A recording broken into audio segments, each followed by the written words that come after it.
I've assembled my new agent checklist to give you an idea of a lot of the things that you can do, and frankly, you should do, to help you get your new real estate business up and running as quick as possible. Number one on the list right there is have a business plan.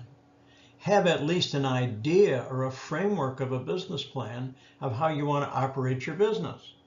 Do you want to go after a certain market segment? Move up buyers, empty nesters, move down buyers, first-time home buyers, investors. What sort of market do you want to go after? Maybe you don't know yet, but you want to get out there and expose yourself a little bit to those different markets and begin to develop a plan on how you want to attack your business. It's essential to have some sort of a business plan. Too many new agents over the years I've seen fail because their business plan went something like this. I'm going to work hard, do a lot of real estate stuff, and make a lot of money. And that's my plan.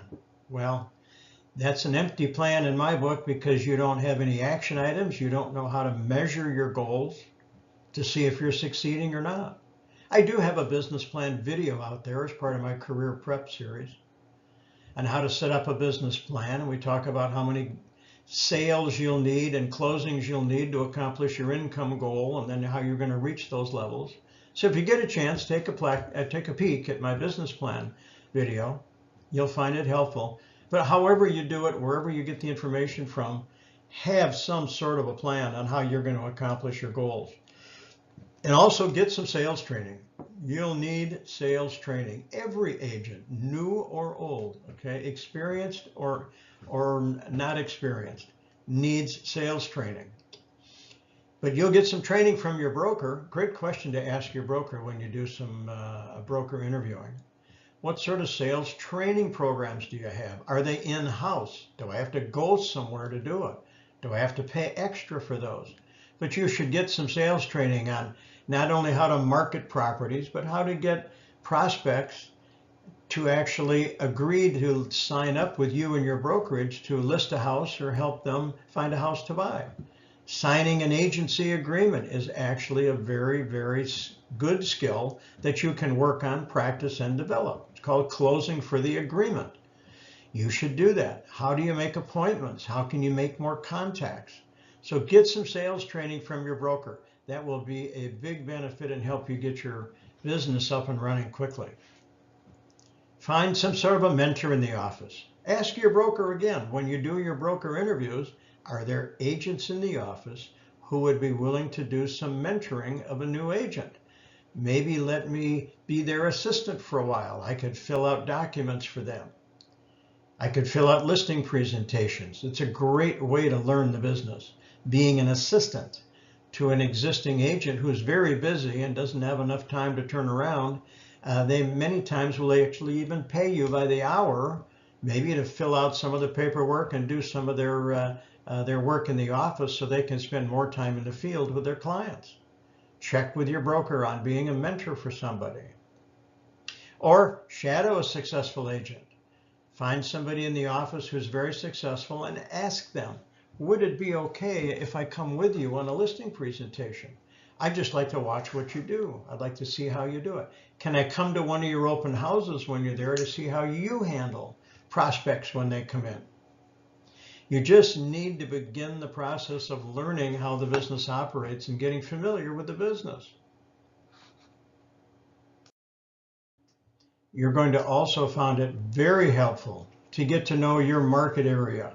What is the value of the homes in your market area? What styles of homes are the most common? What sort of buyers are looking for homes in the market area that I'm going to work in? One of the best ways you can do that is to go preview homes that are for sale. Once you get into the MLS and have your license with a broker, you'll see that you can set up a property preview just like you would a showing on a property. A preview just means you're going to go look at it yourself without a buyer with you. You just want to see the property. It happens all the time. Nobody's going to ask you, why do you want to go see the property? If they ever did, the short answer is, I work with buyers in the area all the time, and I'd like to see this property firsthand. Sometimes I can't tell everything I need to know from an online listing.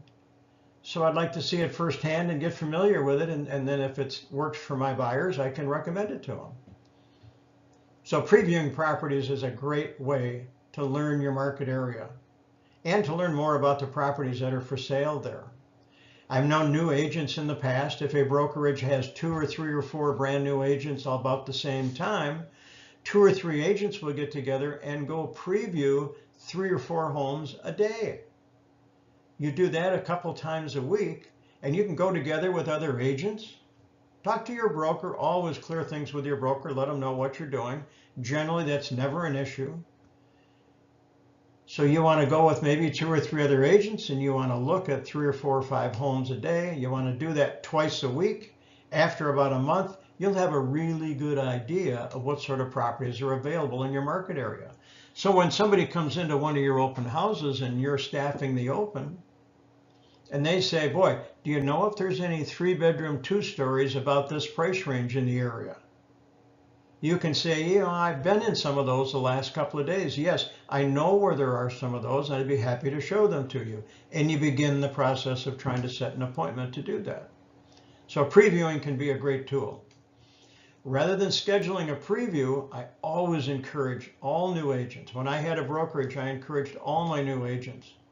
Never, ever drive by an open house sign. Unless you stop your car, you get out and you take a 5-minute tour of the house.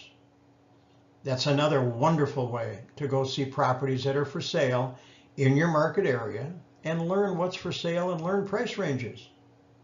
So always, always, always go to as many open houses as you can. Doesn't matter if it's a realtor open or if it's an open house for the public. Go in, introduce yourself to the agent who's working there, showing the home, and ask if you can look around, grab one of their feature sheets. If you can do that 3 or 4 or 5 times on a weekend, Saturday or Sunday when open houses normally occur, you'll learn a lot about your market area. And if that sounds like a lot of things to do, it is. Welcome to real estate. There's, you know, my phrase that's not grammatically correct is, there is never nothing to do. There's always something you can do to learn your business a little bit better. So dive in and get some information about the business and your market area that will help you. The last thing on my list here is begin to build your own referral network. These are industry people who can refer buyers or sellers to you. I've got loan officer, the first one there. I'll share more with you on a loan officer in just a minute. Meet the closer in your office. If there's a closer who's affiliated with your real estate brokerage, find out who it is and go introduce yourself. Hi, my name's Tom. I just joined the firm. I know you close a lot of the transactions in the office here. And I'd like to find out more about that process so when I have a deal, I can make your job easier. So what sort of problems do you have with agents? What can I do to alleviate the problems you might have on a closing? Ask them if you can sit in on a closing and just watch. Closings are very interesting if they'll allow you to do that, and generally it's not an issue. Ask the closer if you can begin the process of learning how the closing process by just observing a closing or two that's going to happen. Many times they'll let you do that, and it is very educational, especially for brand new agents. I also have estate planners down there. That's, you know, my attitude is if I was just getting started in the real estate business, I think estate planners are people that I would network with because they're going to see a lot of people who are trying to obviously plan their estate. And estate planning often involves either buying or selling real estate.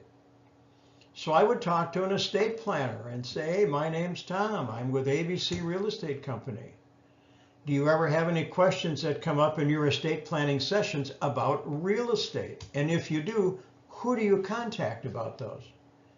Because I'd love to give you my name and number, and maybe I can answer a question for some of your clients who are doing estate planning if it's a real estate related question. What's the worst thing that estate planner could say if you made that call? No. Well, okay. You don't have a relationship with them now. You didn't after the phone call. But there's a chance. They might say, yeah, we get some real estate questions. I'd love it if I had somebody I could contact and ask that real estate question to.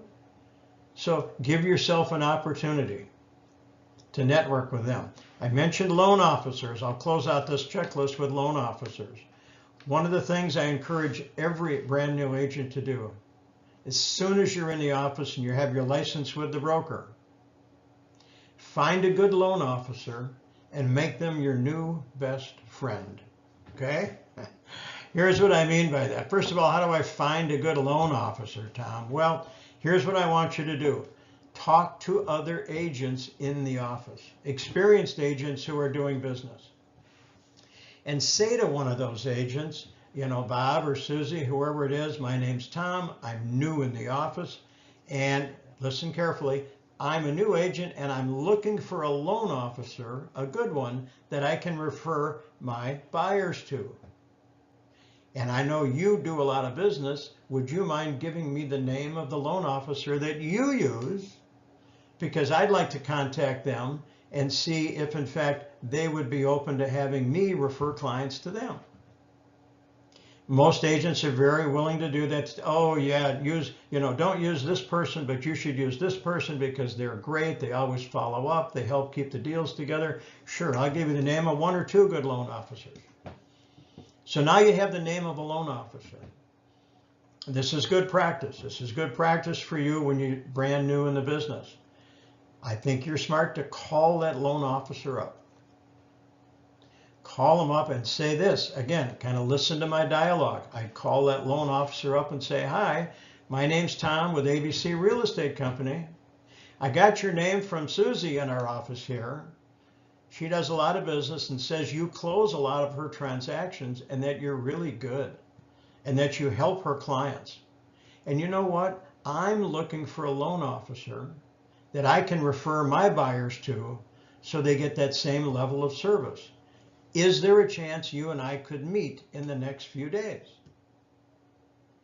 Chances are that loan officer will hang up the phone and then be over at your office in about 15 minutes. If they're not too busy, they might come and pick you up for lunch, or at least set an appointment for the next couple of days. Because if you make that call, what have you told that loan officer you'd like to help them do? You just told them you'd like to help them make more money. I'd like to refer buyers to you. Would you be okay if I sent you clients? Of course they would. But that way you two can work together. And if you do that with 2 or 3 loan officers, you'll be able to work a referral network sometimes in both directions. Look what happens in today's market. Many times buyers, before they start looking for a house, will contact a loan officer to find out how much they qualify for, how much of a down payment they would need. So many times buyers contact loan officers before they even start looking for a home. Once they have the information from the loan officer about how much they qualify for and the best process for them to use to look for a home, guess what? One of the last questions they always ask the loan officer is, well, we know all that stuff now, thank you, but do you know a good real estate agent you could refer us to? And if the loan officer is confident in you and comfortable with you, they'll refer you business. So they will help you learn the business and they may refer you business. Plus, it's always nice to have somebody that you can call on occasion and say, hey, I'm working with a buyer who has this or that situation. What would you recommend they do as a loan officer? They'll give you advice along the way. So loan officers can be very, very, very valuable. So that was my note on loan officers, and I'll close on that. Find a good one and make him your new best friend. I wish you great luck in your career. I got a list of videos coming up right next. Well, I hope you found that checklist helpful. There's a lot of good information there. If you follow through on some of those things, it will help you make more money in real estate. And here's just a reminder list of my other prep videos out there for Tom's Next Level. I've got career prep videos, skills prep videos, and then of course my exam prep videos if you haven't quite passed your exam yet. So Take a look at those, find one that interests you. My goal is to help you reach your goals and be successful in real estate.